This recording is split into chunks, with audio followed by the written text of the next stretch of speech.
seni kehidupan tadi terasa indah, terasa beragam untuk menuju seni pemikiran dan seni spiritual tadi caranya bagaimana Bante? Ya inilah yang dikatakan kita harus paham juga bahwa banyak agama macam-macam itu kita harus memahami juga.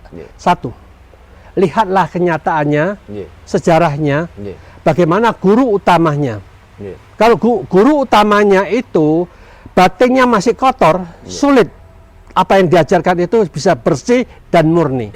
Karena kalau ada keserakahannya dalam pikirannya, ada kebencian dalam pikirannya, dan masih banyak kebodohannya, ini bukan penyakit yang masih ada di dalam batin pikiran kita masing-masing.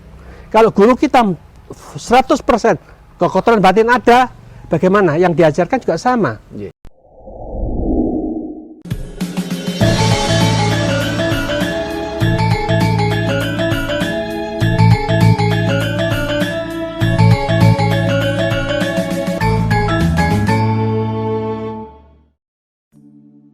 Rahayu, para pemirsa Raket Prasojo TV channel yang kami hormati, kita berjumpa kembali dalam kegiatan Yayasan Raket Prasojo, Lembaga Pengkajian, Pelestarian dan Pengembangan Budaya Nusantara.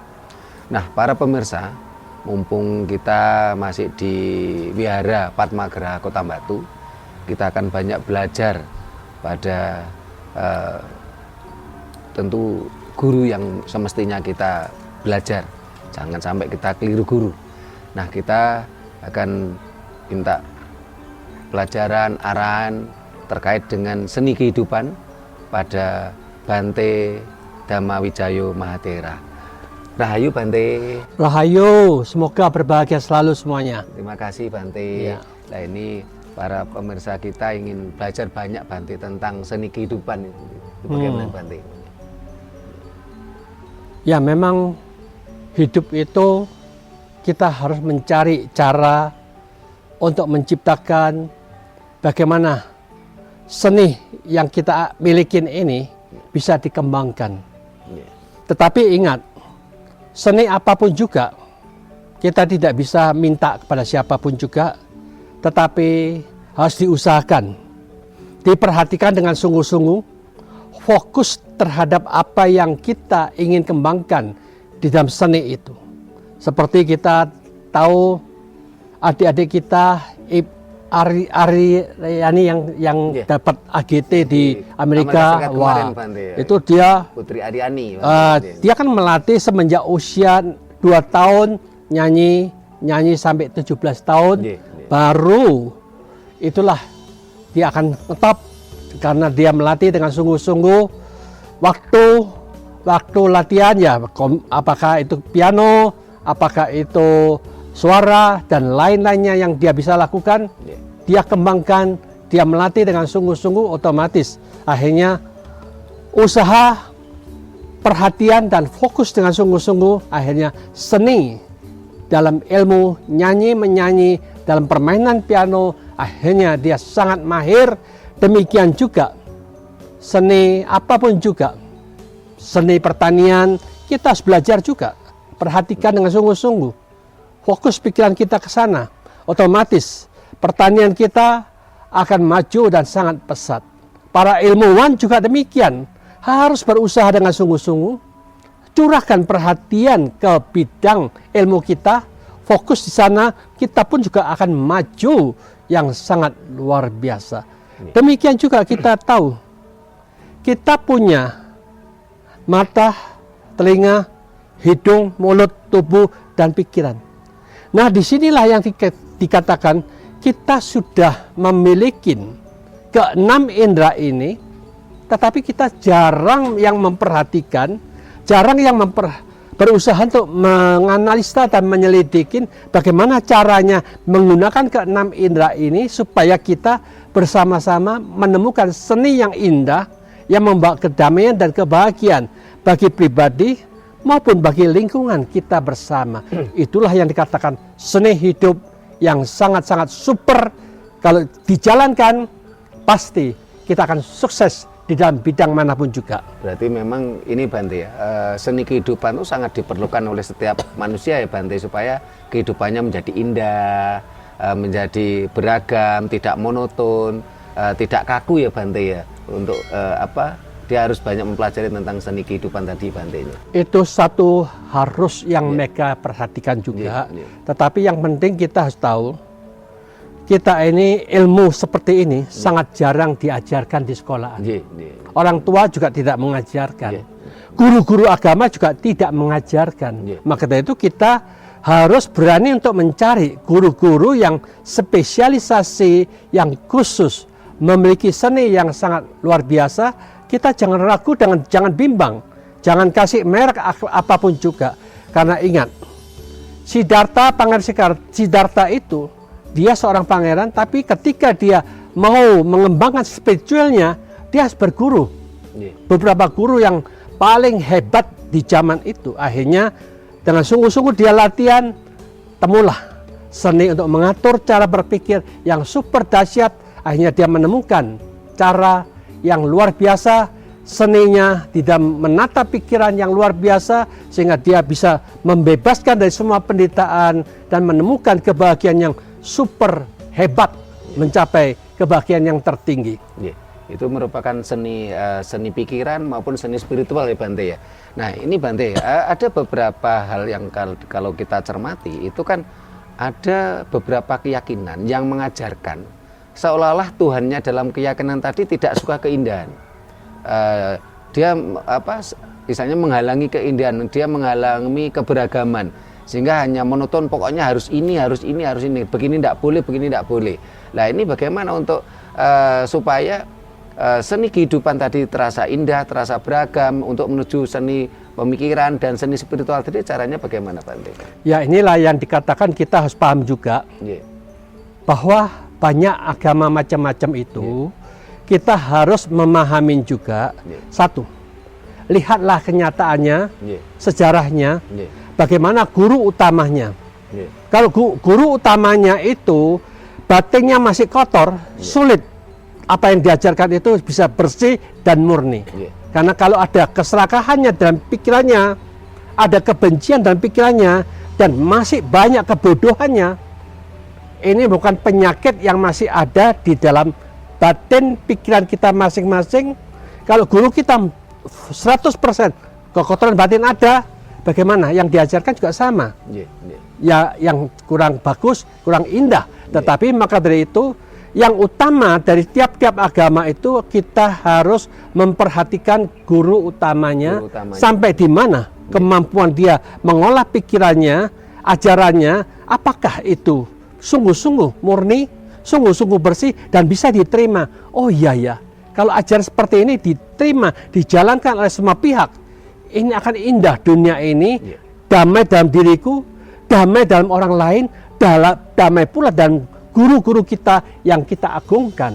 Tetapi kalau guru-gurunya masih ada keserakahannya, masih ada kebenciannya, masih tidak tahu kebenarannya, tapi sok tahu. Jadi kebanyakan begitu. Kalau kita perhatikan baru-baru ini waktu kita doa di kuburan juga begitu. Mereka katakan jalannya itu ada di si A itulah, jalan utamanya, kebenaran di sana. Jadi itulah saya katakan itu adalah ilmu pembenaran.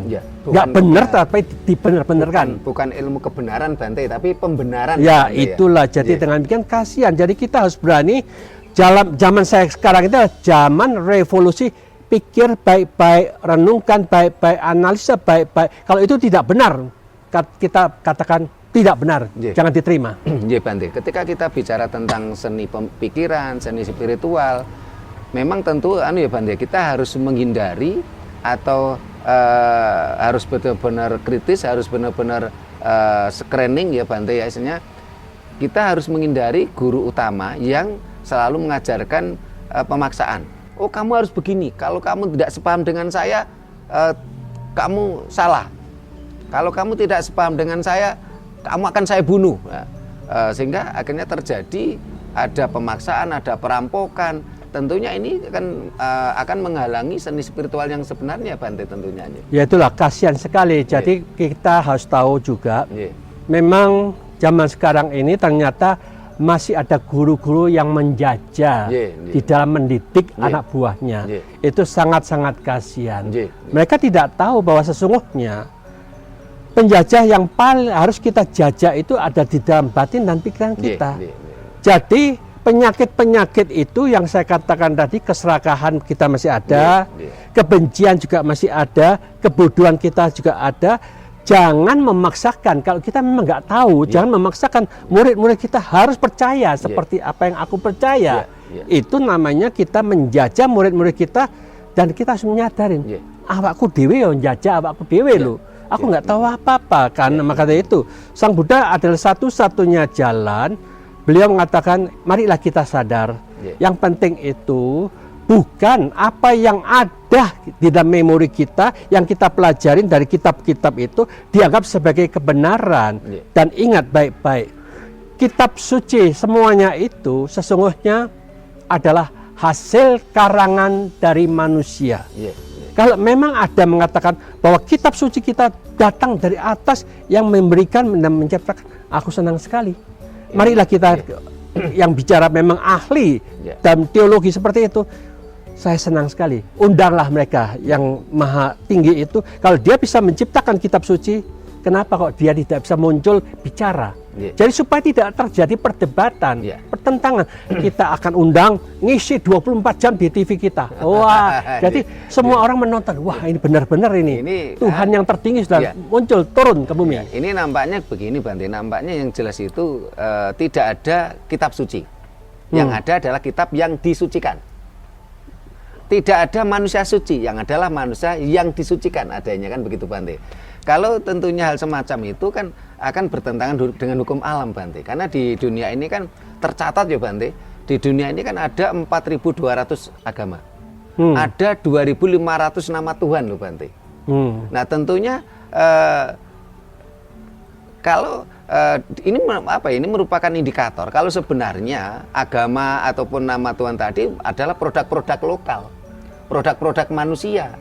Kalau memang benar itu dari Tuhan semesta, tentunya kan cuma satu, Bante.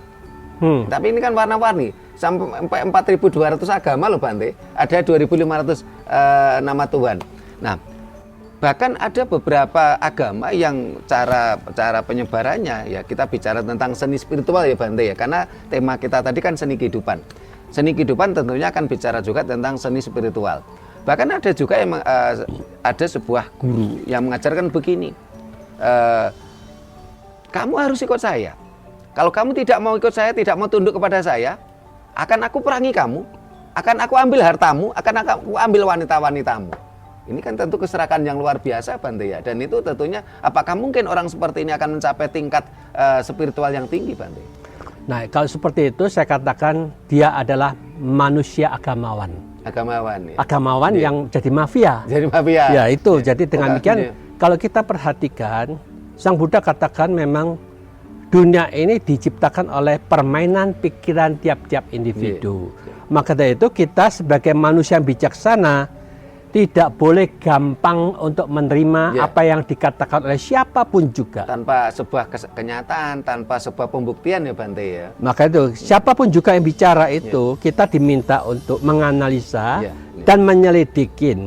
Kata-kata itu benar atau tidak benar, baik atau tidak baik, berguna atau tidak berguna. Kalau itu tidak berguna, tidak baik, pemaksaan menekan kita katakan berani tolak semuanya. Itu bukan ajaran kebenaran, itu pemaksaan. Jadi tidak betul bahwa agama itu sesungguhnya kalau mereka sudah mencapai hakikat Tuhan yang Maha Suci, sesungguhnya kita jelas jujur aja. Tuhan yang Maha Suci itu bukan di luar, tetapi di dalam batin yang sudah terlatih demikian hebatnya, mereka menemukan inti di dalam batinnya, dia meletakkan di sana, sadar sempurna. Ketika dia sadar sempurna itu, dia tidak diperbudak lagi oleh memori, permainan pikiran lagi, jadi dia tidak ada nama di situ. Jadi ketika bicara tentang seni kehidupan, seni pikiran, dan seni spiritual, tentunya tidak membelenggu ya, Bante, sehingga tidak ada kata-kata atau ajaran yang mengatakan kalau kamu keluar dari dari ajaranku kamu akan saya bunuh, kan tentu nggak ada seperti itu, Bante ya. Pasti tidak akan terjadi seperti itu. Jangan, walaupun ditakuti nanti kamu akan dimasukkan neraka, itu apa itu istilahnya menakut-nakutin. Kalau kita jadi orang penakut, kita akan takut. Ya. Kalau kita, aku ini mau dijajah, Ya.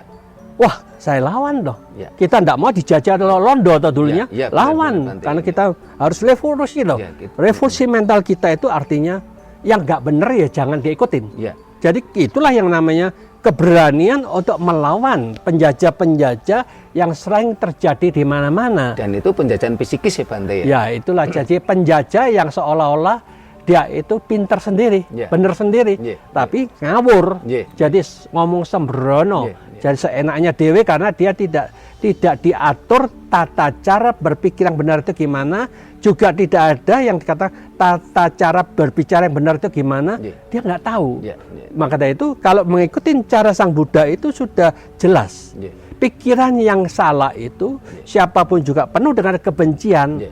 penuh dengan keserakahan, penuh dengan kebodohan. Sudah kita jujur aja, Ya. sing ngomong ya pasti salah, Ya. tingkah laku juga banyak salahnya. Ya. Itu tidak boleh ditiru. Ya. Ya. Maka dari itu kita lihat aja kehidupan mereka gimana, benar atau salah. Ya. Kalau banyak salahnya, sudahlah, jangan berguru sama guru seperti itu. Ya, karena konsepnya seperti mafia Bante ya. Lah ya, kalau dia sudah sumber dasarnya dari pikirannya sudah salah, Ya. otomatis ucapannya salah toh, Ya. tingkah lakunya salah, ngapain diikutin? Ya. Maksud aku berguru sama orang yang goblok, Ya. sama aku, iya, Ya. nggak usah berguru sama mereka, harus cari. Ya. Karena Sang Buddha aja waktu dia jadi pertapa itu mencari guru, dia sudah berguru sama satu orang, sudah tinggi tingkatnya, Ya. ketenangan tingkat ke-7. Ya. Tetapi dia jujur aja, ketika dia keluar, melihat ini, melihat sana, dapat makanan nih, aduh, makanannya kok enggak enak ya, timbulkan keserakahan. Ya. Ya. Aku dulu di istana makan kok enak-enak, saat ini makan kok seperti ini, nggak enak, aku nggak bisa makan. Nah, Ya. ini nafsu keinginan Ya. dari makanan ada, Ya. berarti dia, oh aku belum suci nih, Ya. ada keinginan makanan yang enak. Ya. Ya. Ternyata saya berguru sama ini belum yang tertinggi. Belum tertinggi. Aku harus cari guru yang lebih tinggi lagi. Iya, iya. Dia cari lagi guru yang lagi. Oh ternyata hanya naik satu tingkat, Ya. Ya. tingkat ke-8.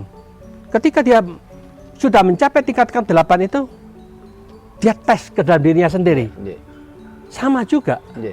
melihat cewek-cewek, waduh cantik ya, waduh nyanyiannya merdu ya, Iya. timbul nafsu, Nah, ingin iya. mendapatkan seperti itu, iya. ingin menjadi apa itu dayang-dayangnya atau Iya, apalah, iya, iya. karena dia sudah terbiasa punya dayang banyak atau Iya, di iya. istana, kepingin dia dipikir, waduh kalau ini nyanyi merdu tak jadinya dayangku kan enak, apalagi cantik, Iya, wah dia rasa, waduh ada nafsu ini. Ya. Ya. Berarti walaupun sudah tingkatan ke-8 saya ternyata batinku belum bersih. Ya. Jadi dia mencari cara lagi, akhirnya dia cari dengan caranya beliau sendiri menemukan. Ya.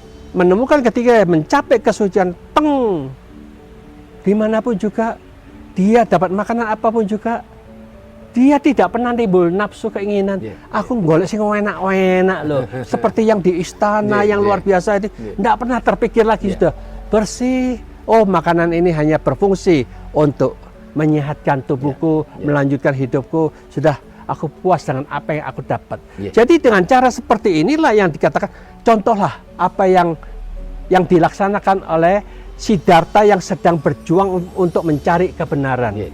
Bukan mencari pembenaran, Yeah. itu buang semuanya. Yeah. Karena ilmu sekarang banyak guru-guru yang mengajarkan bahwa dia adalah menggunakan ilmu pembenaran, bukan kebenaran yang sesungguhnya. Untuk mencapai seni spiritual yang tinggi tentunya Pak. Maka dari itu kalau kita mau mencapai yang tinggi, kita harus berani tegas dan revolusi mental kita. Siapapun yang salah jangan dipakai. Yeah. Yeah. Termasuk mungkin Anda dengarkan dari biku bicara, kalau itu salah jangan digunakan. Yeah. Yeah. Jadi kita tegas, bukan berarti para biku pasti betul semua, itu juga tidak tepat. Yeah. Jadi kita harus tahu semua orang tetap manusia, digerakkan oleh pikirannya, sampai di mana keserakahannya, sampai di mana kebenciannya, sampai di mana kebodohannya. Kalau semuanya ini sudah dibuang, mungkin kita ada yang sebagian yang sudah bisa 10%, 20%, 40%, Jadi masih lumayan berguru sama orang yang seperti itu daripada 100% masih kotor semuanya. Sulit kita bisa menemukan guru yang sejati itu. Terima kasih Bante. Itulah para pemirsa kenapa tadi saya katakan kita memang harus berguru pada seorang guru yang sebenarnya, guru yang semestinya. Nah, ini kita dapat pencerahan dari Bante Dhammawijayo Mahathera tentang seni kehidupan, terutama seni berpikir dan seni spiritual. Nah, tentunya untuk mencapai seni pikiran, seni spiritual, ini tentunya juga akan terlebih dahulu bagi kita orang awam, kita harus mempelajari tentang seni ragawi. Nah, ini kita akan minta penjelasan nih tentang pada Bante Dhammawijayo Mahathera tentang seni ragawi, Bante. Bagaimana tentang mohon maaf, rambut kita, mata kita, hidung kita, mulut kita, tangan kita, dan kaki kita, Bante. Untuk sebuah seni kehidupan supaya hidup ini indah dan beragam, Bante. Ya, dalam situasi seperti sekarang saat ini, kita semua banyak terjadi masalah ekonomi gonjang-ganjing, ketidakmenentuan. Banyak orang yang sedang kesusahan, dulunya rame, sekarang sepi, jadi kekurangan selalu terjadi. Jadi itu yang menjadi masalah. Maka dari itulah yang dikatakan, baru-baru ini saya pergi ke Jakarta, naik pesawat, di dalam mobil taksi, kita bicara-bicara sama tukang taksi, Pak, gimana ekonomi sekarang? Aduh Bante, sekarang ini ekonomi sedang lesu. Kita juga dikatakan di bulan-bulan puasa ini, semuanya sepi. Aku rasa selalu rugi Bante tiap bulan puasa. Nah, dia memikirkan dia rugi saat ini. Tetapi saya tanya kembali, bagaimana Pak?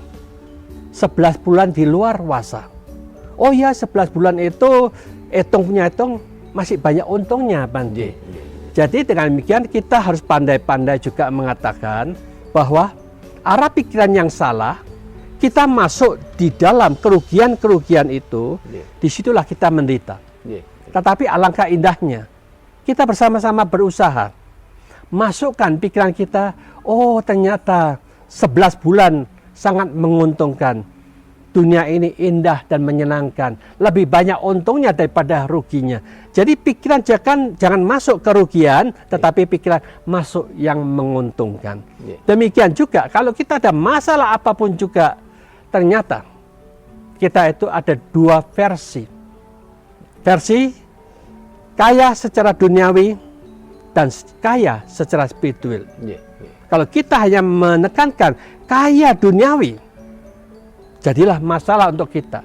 Karena kita masing-masing secara tegas dan jelas, di mana yang kita usahakan, keluarga kita, pasangan hidup kita, anak-anak, toko, pabrik, perusahaan kita, keuangan kita, utang piutang kita, semua kita curahkan energi pikiran kita ke sana.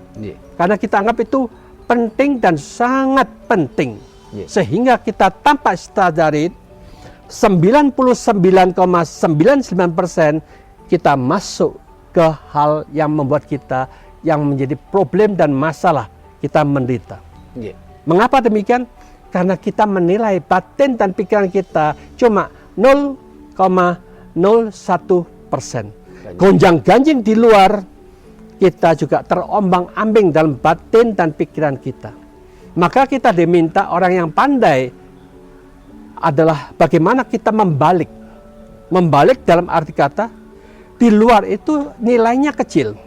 0,01%. Di dalam batin dan pikiran kita, 99,99%. Apapun yang terjadi di luar, itu bukan masalah yang besar. Kita katakan, oh masalah kecil, masalah kecil, masalah kecil. Karena kita tetap menjaga batin dan pikiran kita ini adalah berlian yang sangat berharga. Jangan dikotorin oleh masalah yang di luar. Ingat, jujurlah kita katakan, memang yang mengotorin batin dan pikiran kita, masalah yang di luar itulah yang kita masukkan ke dalam batin dan pikiran kita. Sehingga wajar kita takut, gelisah, jengkel, mangkel, frustrasi, stres selalu terjadi di dalam batin dan pikiran kita setiap harinya. Maka dengan cara seperti ini, siapapun yang ingin menjaga batin dan pikiran kita selalu positif, selalu jernih, selalu damai, dan selalu bahagia, disitulah yang dikatakan bagaimana kita merawatnya dengan sebaik-baiknya. Karena kita gunakan diri kita ini adalah komputer berjalan. Dan tiap-tiap individu kita ini adalah programmernya. Dan program apa yang kita masukkan di dalam komputer itu, model apa yang kita masukkan, modulnya jelek, kotor, jahat, otomatis kita menderita di situ. Dengan demikian ini, kalau modulnya baik, berguna, bermanfaat, kita akan menemukan teknik cara untuk mendapatkan kebahagiaan itu. Maka dari itu, kalau kebanyakan kita ini semuanya dengan sadar berani mengatakan memang keadaan pikiranku sekarang ini sedang gelisah, takut, cemas, bingung, kacau, frustrasi, stres. Berarti pikiran kita sesungguhnya adalah sampah-sampah yang sedang berjalan. Jadi kebanyakan manusia ini membawa sampah kemana-mana juga, sehingga wajar mereka juga akan mengucapkan sampah, melakukan dengan sampah. Jadi tingkah lakunya kotor, jelek, busuk akan terlihat, ucapannya kotor, jelek, busuk akan terlihat karena di dalam batin yang sampah itu. Maka dengan demikian inilah yang dikatakan, marilah kita dengan berani merevolusi mental kita, program modul yang salah kita buang. Kita harus ganti modul yang terbarukan, yaitu kita harus tahu program yang kedua bagaimana. Yang tadinya kita katakan program modul pertama itu, segala sesuatu dipimpin oleh pikiran kita, dibentuk oleh pikiran kita, dibiasakan dengan pola-pola pikir kita. Siapapun yang membiasakan dan pikiran negatif, penderitaanlah yang mengikuti orang itu. Kita lihat, kalau kita memang menderita, berarti program kita yang salah. Cara berpikir kita yang negatif yang membuat kita menderita. Sekarang kita harus berani dengan tegas, ini buang ke sampah.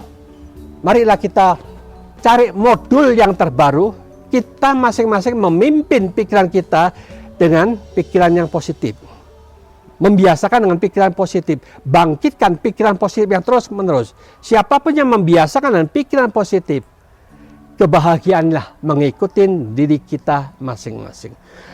Dengan memahami program modul seperti ini, jelas, tegas, ono na awake dhewe, tidak ada merek agama apapun juga. Inilah yang katakan seni hidup, memahami modul negatif, sampah membuat kita menderita, modul yang positif, berlian akan membuat kita jernih, damai dan bahagia.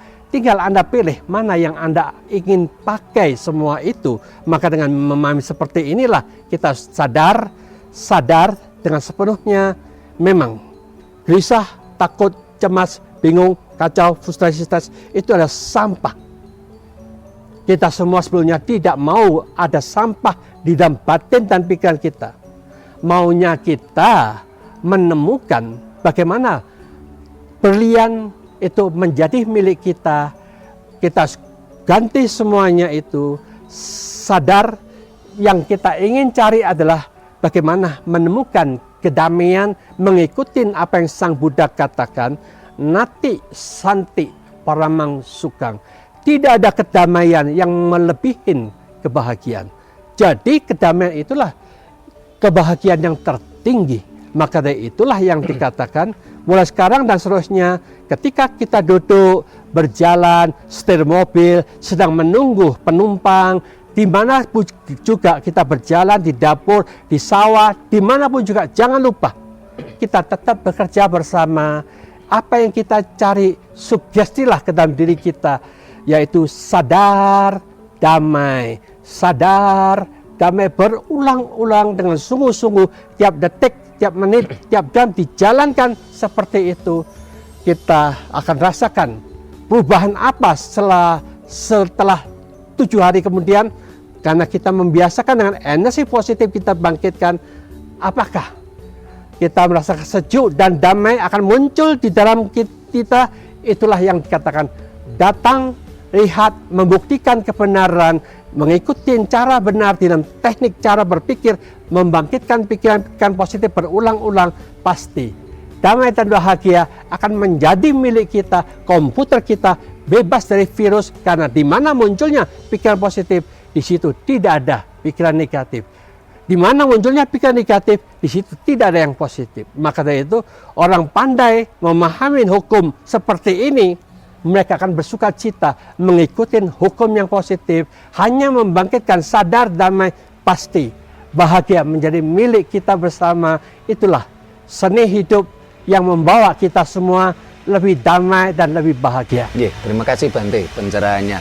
Mohon maaf Bante, ketika kita bicara di dunia nyata, kita bicara di tengah-tengah masyarakat, ini banyak sekali masyarakat kita yang terjebak di situ Bante, terjebak dengan putus asa, dengan kekecewaan, kegelisahan, karena dia sedang kena masalah, mulai itu masalah ekonomi, masalah pekerjaan, masalah anak, masalah istri, tentunya akan berkecamuk di dalam pikirannya tentang hal-hal yang negatif, dan tidak begitu tidak mudah lah istilahnya untuk membuang pikiran-pikiran yang sedang kacau, dengan gelisah, dengan sedang sedih, marah, ketika menghadapi permasalahan entah itu ekonomi, pekerjaan, anak, istri, dan tetangga gitu.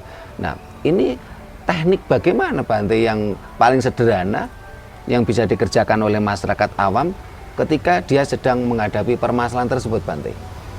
Nah, inilah yang dikatakan kehebatan Sang Buddha ini adalah ahli teknologi cara berpikir yang super dahsyat. Maka itu kita diminta ketika kita sering memancarkan cinta kasih itu, bukan cuma dikata-katakan, tetapi dimaknain dan dipraktekkan dengan cara yang diharapkan oleh Sang Buddha. Karena Sang Buddha mengharapkan begini, semoga semua makhluk hidup berbahagia. Bagaimana kebahagiaan itu bisa muncul? Tadi kan sudah dikatakan, di mana munculnya pikiran positif, disitulah sumber bahagia kita. Maka kita ini harus lebih rajin, dimanapun juga ucapkan aja, sadar damai, sadar damai, sadar damai. Yang membuat kita takut ini, khawatir itu, jengkel sama situ, benci sama sana, udah nggak usah dipikirin. Kalau kita masuk ke sana, kita menderita. Tetapi kalau kita masuk dalam sadar damai terus-menerus, itulah sumber bahagia.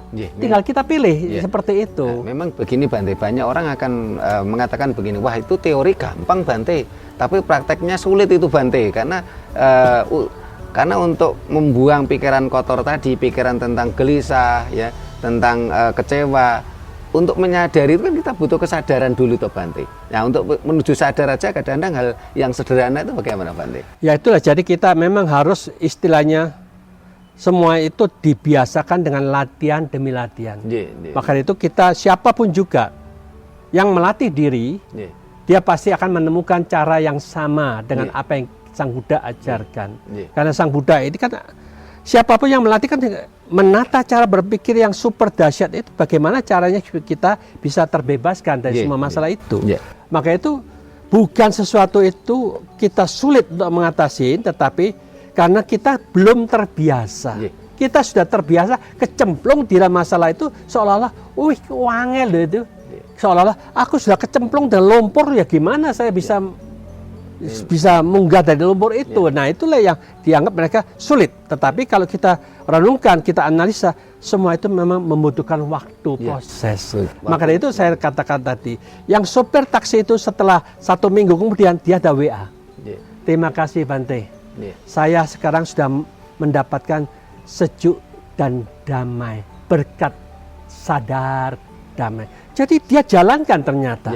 Kalau kita tidak jalankan tidak akan dapat. Begitu juga kita harus tahu, apapun juga cinta kasih itu bukan dikatakan tadi, tetapi kita juga tahu, kita juga mengucapkan semoga semua makhluk bebas dari penderitaan, bebas dari kebencian, bebas dari ketakutan, bebas dari semua pikiran negatif, bebas dari semua kesakitan, bebas dari semua masalah. Nah, ini bagaimana caranya kita bisa membebaskan semua ini? Maka itu kita berikan umpama, semua yang negatif ini kita masukkan dalam kotak. Kesalahan kita itu adalah kesadaran kita loh kecemplung dalam kotak itu, ya otomatis kita menderita. Kita sering teringat terus ya Bante, akhirnya kita menjadi menderita Bante. Maka itu kita sekarang dilatih bagaimana membebaskan, artinya tariklah kesadaran itu di luar kotak. Cuma kita sekedar tahu, memang di dalam kotak itu ada penderitaan, ada kebencian, ada ketakutan, ada kesakitan, ada banyak masalah dalam kotak itu. Tetapi si pengetahu bukanlah permainan pikiran kita. Kalau kita tidak mengikuti permainan itu, hanya mengamati dan mengetahui saja, biarlah itu berlalu apa adanya, tetapi batin kita tidak menjadi masalah. Ikut namanya ngono kok di masalah no.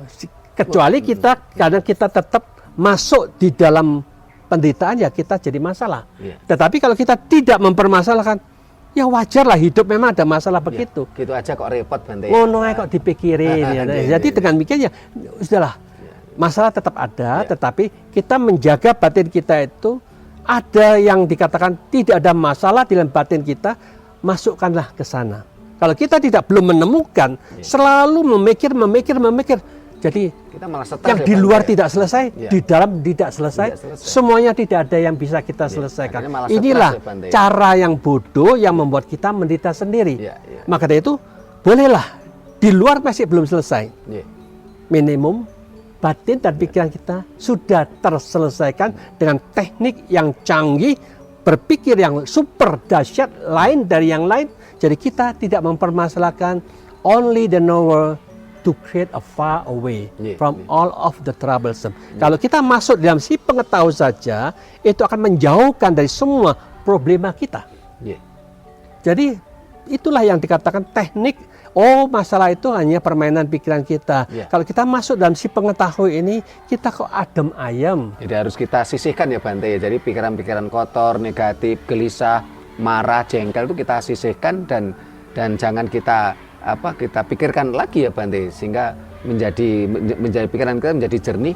Kalau digambarkan itu, kalau awalnya pikiran kita meronta-ronta dengan kejengkelan, kemarahan, kesedihan, ibaratnya kuda yang meronta, tentunya kita harus mulai lerem ya Bante ya, lerem supaya ini ya Bante jernih, sehingga pikiran kotor tadi bisa, ibarat Bante tadi katakan, dimasukkan kotak tadi Bante ya. Ya, maka dari itulah yang dikatakan ini memang kata-kata ini, filsafat ini memang kata-kata yang tinggi dan sangat bagus. Tetapi bukan cuma disenangin, gembira dengan kata-kata yang indah itu.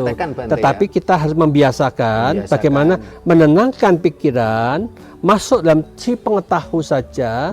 Nanti ada problem yang kita rasakan. Digigit semut, kena digigit nyamuk, kesemutan. Kita ajukan, oh inilah melatih seperti itu, membiasakan seperti itu, seolah-olah kita sudah membiasakan. Ada sakit, ada kesemutan, ada gigitan semut dan macam-macam. Jadi dengan demikian inilah latihan-latihan yang harus dipahami, bukan cuma teori toh. Kalau semua orang tidak ada yang semedi, apa yang saya katakan nggak ada gunanya juga. Karena yang penting itulah melatih bagaimana kita memahami teknik, cara untuk menenangkan pikiran, masuk dalam kesadaran, bukan mengikuti permainan pikiran kita. Tahu seperti itu, ini permainan, ini kesadaran, ini ketenangan, ini kekacauan. Jadi kita tahu membedakan itu, baru kita bisa merasakan akan dapat manfaat dari agama yang kita jalankan. Kalau kita hanya teori-teori, hanya cuma doa-doa, sudahlah. Sama, mereka tidak ada bedanya. Maka itu Sang Buddha katakan 99% semua 9% banyak orang menderitanya. Maka itu kasihan, karena tidak ada penekanan harus dilakoni, dijalankan untuk mengerti bagaimana ketenangan itu diperoleh, kedamaian didapatkan, sehingga jernih, damai dan bahagia selalu muncul di batin dan pikiran kita. Ketika ada pengotor datang, kita tahu, wah ini musuh kita. Aku tidak mau masukkan. Harus kita pilah ya Bante. Pisah. Kita pisah sehingga menjadi tenang ya. Dan sesuatu perjalanan hidup ini kan memang harus dijalani toh Bante. Sehingga kalau kita punya kesadaran di situ kan kita bisa memilah dengan jernih toh Bante. Cuman memang ini teori, prakteknya sulit. Karena itulah kata Bante tadi, kita harus membiasakan diri. Apalagi ketika kita sedang dapat masalah. saya tidak cerita tentang orang lain. Saya cerita diri saya sendiri. Bagaimana ketika saya harus kehilangan 2 usaha saya. Saya sampai stres, sampai botak rambut saya habis. Nah, dengan kebiasaan kita biasakan sumeleh, biarkan air mengalir. Nah, akhirnya memang butuh proses 6 tahun kita bisa bisa memilah dari sesuatu yang tidak perlu dipikirkan, ya nggak usah kita pikirkan. Persis apa yang disampaikan oleh Bante Dhammawijayo Mahathira yang tadi. Ini mudah-mudahan para pemirsa bisa mengambil hikmahnya. Lelakoni urip pancen kudu dilakoni. Perjalanan hidup memang harus kita jalani. Ketika kita mendapatkan masalah, janganlah masalah tadi membebani kita, tetapi nikmatilah masalah tadi sehingga tidak terasa menjadi sebuah kenikmatan, bukan sebuah siksaan batin. Itulah seni kehidupan yang merupakan olah pikir, seni kehidupan, olah pikir, seni pikiran, dan akhirnya menuju seni spiritual supaya kita benar-benar damai. Damai merupakan puncak dari kebahagiaan. Mudah-mudahan para pemirsa dan setelah melihat ini tercerahkan, dan ini harus kita jalani, harus kita lakukan lewat proses. Lelakoni urip pancen kudu dilakoni. Jangan kita terbebani oleh pikiran kita sendiri. Nah, Bante, untuk menutup session ini, Bante, setiap manusia, ini manusia yang sadar ya Bante ya, tentunya kan ingin ada kematangan jiwa, kematangan pikir ya, kematangan spiritual. Karena yang jelas manusia ini menjadi tua itu pasti Bante. Tetapi menjadi dewasa itu kan pilihan. Banyak orang yang tua tapi tidak dewasa karena tidak mampu apa yang seperti Bante katakan tadi, bagaimana tentang seni pikirannya, seni kehidupannya, sehingga kita ketika bicara seni kehidupan ragawinya menjadi damai, menjadi tercerahkan dan tidak terbebani. Nah, ini bagaimana kiat-kiat yang harus kita lakukan Bante sekaligus untuk menutup session ini Bante? Ya sesungguhnya begini ya, manusia itu harus berani dengan jujur. Kita harus selalu menilai ke dalam diri kita. Tahu atau tidak tahu. Harus jujur. Kalau kita tidak tahu, banyak yang tidak tahu. Sesungguhnya inilah yang dikatakan kita ini dikuasai oleh kebodohan kita sendiri. Cuman kadang-kadang kita nggak mau jujur Bante ya. Makanya itu karena kita sesungguhnya orang yang sombong, nggak mau jujur, akhirnya mengatakan aku ini tahu semuanya. Padahal nggak tahu. Tapi kebetulannya memang goblok. Dan cenderung dia akan melakukan pembenaran Bante ya, bukan mencari kebenaran ya Bante. Maka dari itu lebih baik kita katakan, tahukah bahwa sesungguhnya kesadaran ini kalau salah arah kita akan menderita. Tetapi kalau kesadaran ini arahnya benar, kita akan bahagianya. Tahu seperti itu aja sudah cukup luar biasa. Makanya itu kita sekarang kalau diarahkan berulang-ulang ke arah yang benar, yang tepat, yang positif terus-menerus, kita kan bahagia. Mengapa kok sudah tahu seperti ini kok tidak dijalankan? Kan itu kan bukan berarti salahnya guru kok tidak memaksa kita jalankan. Tetapi kita harus tahu bahwa kita harus memaksakan ke dalam diri kita sendiri. Mulai saat ini dan seterusnya, sudahlah. Tidak ada pekerjaan yang lebih hebat.